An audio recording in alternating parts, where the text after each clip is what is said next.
Hello ಎಲ್ರಿಗೂ, ಈರುಳ್ಳಿ ಕಾವು ಹಾಕ್ಬಿಟ್ಟು ಎಗ್ ಬುರ್ಜಿ ಮಾಡೋದು ಹೇಗೆ ಅಂತ ನೋಡೋಣ ಬನ್ನಿ. ಇವತ್ತು ಸ್ವಲ್ಪ ಕೆಲಸ ಇತ್ತು ಶಾಪಲ್ಲಿ, ಹಂಗಾಗಿ ಕೆಲಸ ಮಾಡೋಣ ಅಂತ ಹೇಳಿ ಕೂತ್ಕೊಂಡು ಸಂಜೆ ಅಷ್ಟೊತ್ತಿಗೆ ಒಂದು 5-6 ಬ್ಲೌಸ್ ಕೂಡ ಕೊಡಬೇಕಿತ್ತು. ಹಂಗಾಗಿ ಎಲ್ಲ ರೆಡಿ ಮಾಡಿಟ್ಟೆ. ಮತ್ತು ಮನೆಗೆ ಕೂಡ ಬಂದ್ವಿ. ಮನೆಗೆ ಬಂದಿದ ತಕ್ಷಣ ಪಲ್ಯ ಮಾಡೋಣ ಅಂತ ಹೇಳಿ ಎಲ್ಲ ರೆಡಿ ಮಾಡಿಕೊಂಡು ಈ ಥರ ಈರುಳ್ಳಿ ಕಾವನ್ನ ಸಣ್ಣದಾಗಿ ಹಚ್ಕೊಂಡು ಮತ್ತು 1-2 ಹಸಿಮೆಣ್ಸಿನ್ಕಾಯಿ 1-2 ಈರುಳ್ಳಿನೂ ಕಟ್ ಮಾಡಿ ಇಟ್ಕೋಬೇಕು. ಅದಕ್ಕೆ ಬೇಕಾಗಿರೋದು 1-3 ಮೊಟ್ಟೆ ಮತ್ತು ಎಣ್ಣೆ ಕಾಯೋಕೆ ಇಟ್ಬಿಟ್ಟು ಈರುಳ್ಳಿ ಮತ್ತು ಹಸಿಮೆಣ್ಸಿನ್ಕಾಯಿನ ಹಾಕ್ಬಿಟ್ಟು ಸ್ವಲ್ಪ ಹೊತ್ತು ಫ್ರೈ ಮಾಡ್ಕೋಬೇಕು.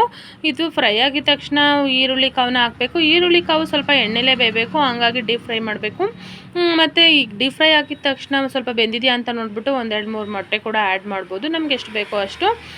ಮತ್ತು ಮೊಟ್ಟೆ ಕೂಡ ಆ್ಯಡ್ ಮಾಡಿ ಅದು ಹಸಿ ವಾಸನೆ ಹೋಗೋವರೆಗೂ ಚೆನ್ನಾಗಿ ಫ್ರೈ ಮಾಡಬೇಕು. ಮತ್ತು ಅದಕ್ಕೆ ನಾವು ಸ್ವಲ್ಪ ಖಾರದ ಪುಡಿ ಮತ್ತು ಧನಿಯಾ ಪುಡಿ ಎರಡನ್ನೂ ಹಾಕ್ಕೊಬೇಕು.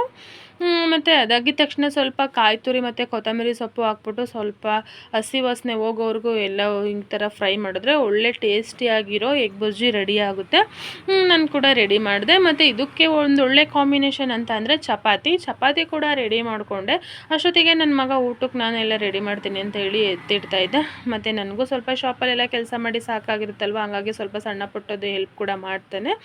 ಹಾಗಾಗಿ ಎಲ್ಲ ರೆಡಿ ಮಾಡಿಟ್ಟೆ. ನಂದು ಚಪಾತಿ ಕೂಡ ಮಾಡೋದೆಲ್ಲ ಮುಗೀತು. ನಮ್ಮ ಮನೆಯವ್ರು ಕೂಡ ಬಂದರು. ಎಲ್ಲರೂ ಒಟ್ಟಿಗೆ ಕೂತ್ಕೊಂಡು ಊಟ ಮಾಡ್ತಾಯಿದ್ವು. ಚಪಾತಿಗೂ ಮತ್ತು ಎಗ್ ಬುರ್ಜಿಗೂ ಒಂದು ಒಳ್ಳೆ ಕಾಂಬಿನೇಷನ್ ಅಂತ ಅನ್ನಿಸ್ತಾ ಇತ್ತು. ಒಳ್ಳೆ ಟೇಸ್ಟ್ ಕೂಡ ಇತ್ತು. ಮತ್ತು ಎಲ್ಲರೂ ಒಟ್ಟಿಗೆ ಕೂತ್ಕೊಂಡು ಊಟ ಮಾಡೋದ್ರಲ್ಲಿ ಒಂಥರ ನೆಮ್ಮದಿ ಅಲ್ವಾ. ನಿಮ್ಗೆ ಏನು ಅನ್ನಿಸ್ತು ಈ ವ್ಲಾಗ್ ಅಂತ ಕಮೆಂಟ್ ಮಾಡಿ. ಫಾಲೋ ಮಾಡೋದನ್ನ ಮರಿಬೇಡಿ. Thank you for watching.